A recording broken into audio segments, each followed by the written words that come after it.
علاؤ الدین خوارزم لاکھوں کی فوج لے کر ہلاکو خان کے مقابلے میں گیا. عین جب لڑائی کا موقع آیا تو علاؤ الدین خوارزم نے اپنی فوج کو واپس بھیج دیا اور خود بھی واپس پلٹ آیا کہ ہم نے نہیں لڑنا ہلاکو خان سے. لوگوں نے کہا کہ یہ آپ نے کیا کیا ہے، وہ بغداد کی اینٹ سے اینٹ بجانے آیا ہوا ہے اور آپ فوج لے کر واپس آ گئے، کیوں نہیں لڑنا چاہتے؟ توجہ کرنا، ہماری مدد کیوں نہیں ہو رہی؟ علاؤ الدین خوارزم کہنے لگا کہ میں ہلاکو خان کی فوج کا مقابلہ نہیں کر سکتا. اس نے کہا کیوں؟ اس نے کہا جو میں نے سنا نا اور جو میں نے دیکھا تم نے نہیں دیکھا. انہوں نے کہا تو نے کیا دیکھا؟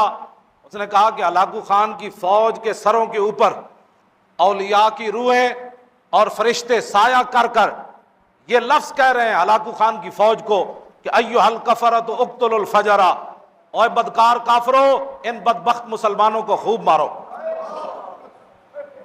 نے کہا جب اللہ کی مدد ہی ہمارے ساتھ نہیں ہے، فرشتے بھی اللہ کے یہی کہہ رہے ہیں ان بدبختوں کو مارو.